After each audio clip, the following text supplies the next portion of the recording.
Back in 2001 at the Austrian Grand Prix, the driver of the winning car for McLaren was David Coulthard. But he didn't win alone. He had the help of some 50 mechanics, engineers, and technicians in the pits. But that's not all. He had the help of another team at McLaren's headquarters in Woking in Surrey. Designers, computer analysts, engineers, accountants, marketing professionals. It took a total of 260 people to put David Coulthard in the winning seat. Ron Dennis, the team chief of McLaren, recognizes that success, whether it be winning a Grand Prix or building a successful organization, requires a team effort. And studies consistently show that effective teams have a far greater capacity to learn and to innovate than collections of individuals. And consequently, it's my underlying premise that a team will take you further. And if you're looking for the perfect sporting analogy, it will be the European Ryder golf team. Because the Ryder Cup golf team in Europe, man for man, for the last 3 or 4 Ryder Cups, has certainly been inferior to their American competitors.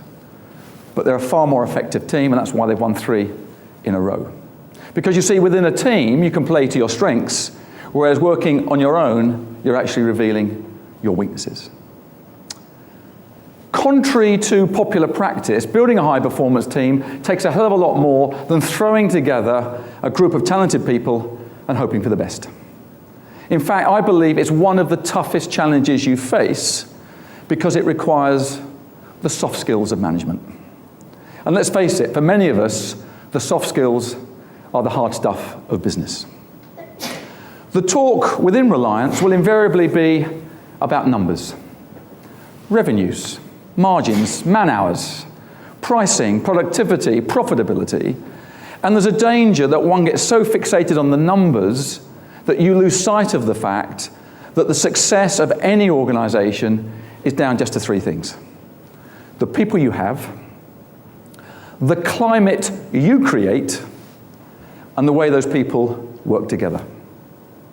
And it's my contention, if you focus your effort on the team and team performance, the byproduct you'll get is all the numbers that you're looking for.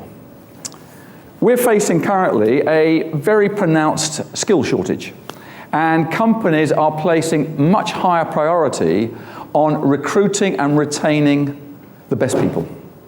Michael Dell of Dell Computer Corporation came out and said, Dell's #1 priority going forward is people. And he exhorted all of his managers, not just HR, to go out and relentlessly recruit world-class people. So therefore, if recruitment is high on the corporate agenda, why is it that so many companies get it so badly wrong? And as Michael mentioned, I am someone who spent 20 years in recruitment. I would consider myself a professional recruitment consultant.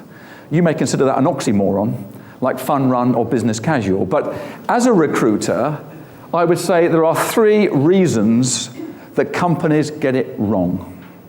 The first reason is the majority of people who are responsible for hiring have not been trained in selection. And I would say you are probably a pretty typical group of UK management. Raise your hand if you've had any formal interview training in your career. Well, that is a very large sample. That's probably half the room. The UK average is about 25%. And the point I always make is you would not allow a 17-year-old to get into a motor car without driving lessons. And the senior line manager without interview training is just as dangerous, and the results can be just as catastrophic. The CIPD, which is the professional body for HR specialists, calculate the cost of getting it wrong, the cost of someone who underperforms, someone who resigns, someone you've had to terminate, cost the organization twice that person's annual salary package. The second reason it goes wrong is that many managers just simply shouldn't be interviewing. Because as far as the candidate is concerned, the interviewer is the company. So consequently, if the interviewer is open, approachable, displays a sense of humor, the candidate will automatically assume that is the culture of the organization. If, on the other hand, the interviewer is formal, rather reserved, rather bureaucratic, purely focused on detail, then again, the candidate will presume that is the culture of the organization. So therefore, if you want to improve your fitness as a recruiting organization, first, you must select the selectors.